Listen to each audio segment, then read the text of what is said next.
जय शिवराय विद्यार्थी मित्रांनो, आपण पाहूया 2025चा एक प्रॉब्लेम्स काय आहे. 4 particles each of mass m are lying symmetrically on the rim of disk of mass m and radius r. आता इथपर्यंत काय आहे आपण ते प्रॉब्लेम समजून घेऊया.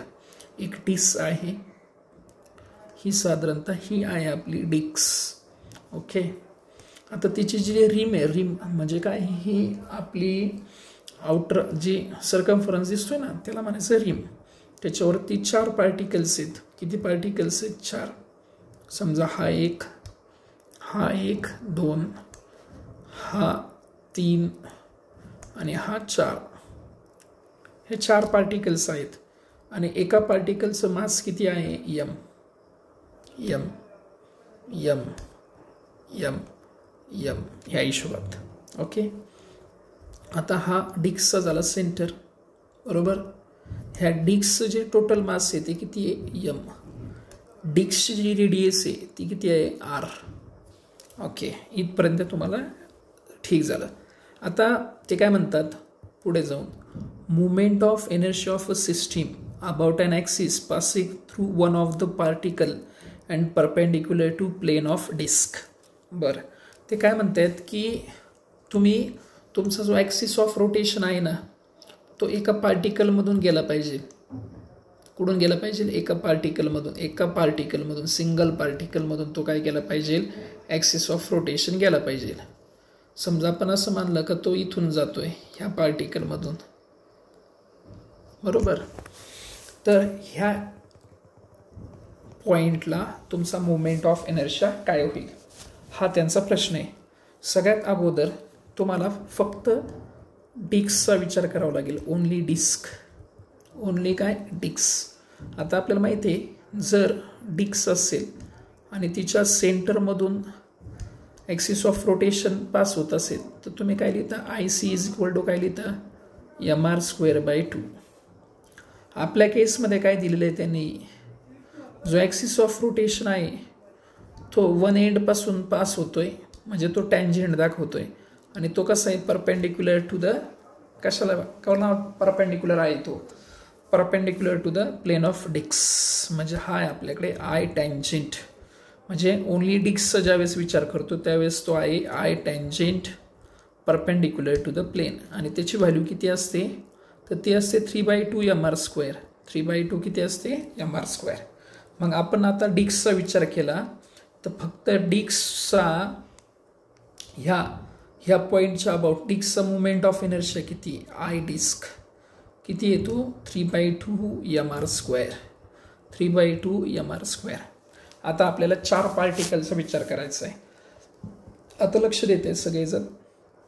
ही डिस्क समजा तुम्ही वरून पाहिली, वरून समजते ना?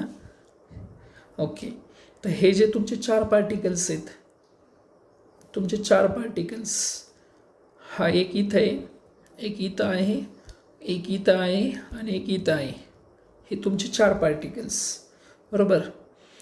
आणि हा झाला तुमचा डायमीटर, बरोबर. हा झाला तुमचा डायमीटर. आता हे डिस्टन्स किती असेल? r. हे डिस्टन्स किती असेल? r. आता समजा याला 1 नंबरचं पार्टिकल म्हणू. 2, 3, 4, बरोबर. आता तुमचा ॲक्सिस ऑफ रोटेशन जो आहे तो ह्या एका पार्टिकलमधून पास होतोय. आता जर ॲक्सिस ऑफ रोटेशन त्याच पार्टिकलमधून पास होतो तर डिस्टन्स किती मिळेल? 0.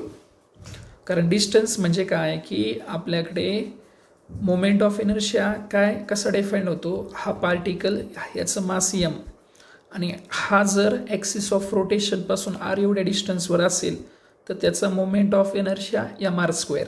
पण हा ॲक्सिस जो आहे हा आपला इथूनच पास होतोय. कुठून पास होतोय? m मधून. इथं m मधून पास झाला तर r किती येईल? 0. म्हणजे त्याचा मोमेंट ऑफ इनर्शिया किती येईल? 0. म्हणजे पार्टिकल क्रमांक 1 म्हणजेच पार्टिकल क्रमांक 1चा मोमेंट ऑफ इनर्शिया किती आहे? 0. बरं, आता पार्टिकल क्रमांक 3 म्हणजे हे पार्टिकल क्रमांक 3चा मोमेंट ऑफ इनर्शिया कसं लिहिणार? त्याचं मास, ह्या पार्टिकलचं मास किती आहे? m. आणि त्याचं ॲक्सिस ऑफ रोटेशनपासूनचं डिस्टन्स. आर प्लस आर किती आहे 2r, पण त्याचा काय करायचं स्क्वेअर, कारण एम आर स्क्वेअर तो किती झाला 4m इंटू आर स्क्वेअर, किती झाला तो 4mr स्क्वेअर, हा झाला I3. आता आपल्याला जायचं आहे पुढे जायचं म्हणजे कुठं जायचं आहे I2 आणि I4. आता इकडे पहा, ॲक्सिस ऑफ रोटेशन पासून हे जे डिस्टन्स आहे हे आपल्याला अगोदर काढून घ्यावं लागेल, बरोबर. मग आता समजा आपण 2चा विचार करूया, हे डिस्टन्स किती आहे r, हे डिस्टन्स पण किती आहे r, आपल्याला हे डिस्टन्स फाइंड आउट करायचं आहे, हे डिस्टन्स. ओके, याला मी काय म्हणलं r म्हणलं, इथे राईट अँगल टाकलं मी. तर हा जो आतला त्रिकोण आहे इथे दाखवतो त्रिकोण, एक मिनटं उलटा दाखवण्यात आला माझ्याकडून, तो असं दाखवायला पाहिजे अशा पद्धतीने. हा इकडे पहा, हा आर आणि हे जे आपल्याला पाहिजे ते हे आर डिस्टन्स. पायथागोरस काय होईल कर्णवर्ग आर स्क्वेअर बरोबर काय होईल R square plus R square, तो किती होईल 2r स्क्वेअर. स्क्वेअर रूट जर घेतलं तर किती येईल √2 टाइम्स आर, √2 टाइम्स आर. का बरं आपल्याला हे कशासाठी हवं आहे आर हा, तर परत एकदा तेच सांगेल का मोमेंट ऑफ इनर्शिया काय सांगते की हे पार्टिकल ज्याचं मास m आहे ते जर r एवढ्या डिस्टन्सवर असेल ॲक्सिस ऑफ रोटेशन, तर ह्या ॲक्सिस ऑफ रोटेशन जवळ त्याचं मोमेंट ऑफ इनर्शिया किती असतो mr स्क्वेअर. मग आता हे माझं 2 नंबरचं पार्टिकल आहे ज्याचं मास m आहे, हा ॲक्सिस ऑफ रोटेशन आहे, ह्या दोघांमध्ये जे डिस्टन्स आहे ते किती आहे r, ते किती आले √2 टाइम्स r. म्हणजेच ह्या सेकंड नंबरच्या पार्टिकलचा मोमेंट ऑफ इनर्शिया काय येईल मास इंटू डिस्टन्सचा स्क्वेअर म्हणजे आरचा स्क्वेअर, म्हणजेच m इंटू √2r त्याचा काय स्क्वेअर, √2चा स्क्वेअर काय येईल 2, म्हणजे हा काय होईल 2mr स्क्वेअर. आता सिमेट्री दिसते, काय दिसते सिमेट्री काय दिसते, 2 नंबरचं पार्टिकल जेवढ्या डिस्टन्सवर आहे तेवढंच 4 नंबरचं पार्टिकल पण त्याच डिस्टन्सवर आहे, म्हणजेच I4 पण किती असेल तुमचा टॉईस ऑफ mr स्क्वेअर. आता हे जे 4 पार्टिकल्स आहेत, 4 पार्टिकल्स, त्या 4 पार्टिकल्सचा मुवमेंट ऑफ इनर्शिया काय येईल I1 plus I2 plus I3 plus I4 पैकी I1 जो आहे तो 0 आहे, I2 जो आहे I2 तो किती आहे twice of mr square plus I3 कुठे I3 येस I3 इथे, I3 आपण काढून ठेवलेला आहे, कुठे आहे तो I3 इथे 4 times mr square plus I4 आत्ता काढला तो किती टॉईस ऑफ mr स्क्वेअर. 4 आणि 2 6 आणि 2 8 हे सगळे स्मॉल m आहेत बरं का, 8mr स्क्वेअर. आता आपल्याला सिस्टीम ह्या संपूर्ण सिस्टीमचा मोमेंट ऑफ इनर्शिया काढायचा आहे, तर आपण काय करणार आधी डिक्स आणि नंतर कोणाचं काढणार आहे पार्टिकलचं मोमेंट ऑफ इनर्शिया. डिक्सचा किती होता 3/2 mr स्क्वेअर आणि हा किती मिळाला तुम्हाला 8 टाइम्स, किती मिळाला 8 times small m into capital आरचा स्क्वेअर या हिशोबात.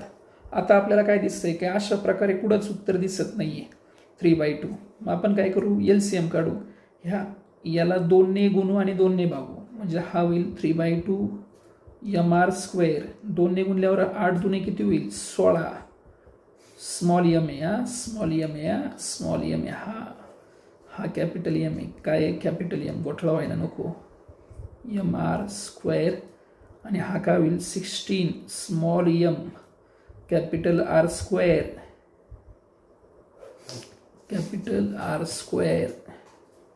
अपॉन 2 झाला. आता जो हाफ आहे ना हाफ तो कॉमन निघेल, परत m आणि R स्क्वेअर कॉमन निघेल, म्हणजे काय निघेल m नाही आहे ना इथं स्मॉल m आहे ना, म्हणजे R स्क्वेअर येईल, फक्त काय येईल R स्क्वेअर, म्हणजे R स्क्वेअर बाय 2. हां आतमध्ये काय शिल्लक राहिली ते 3m प्लस 16m हा 16m 3m plus 16m r²/2 हा वाला पर्याय आहे. हे त्याचं काय असेल, ॲन्सर असेल. आय होप तुम्हाला सर्वांना प्रॉब्लेम समजला असेल. तुम्ही लाईक करा, सबस्क्राईब करा. जास्तीत जास्त विद्यार्थी मित्रांना तुम्ही हा व्हिडिओ पाठवत चला. चालेल.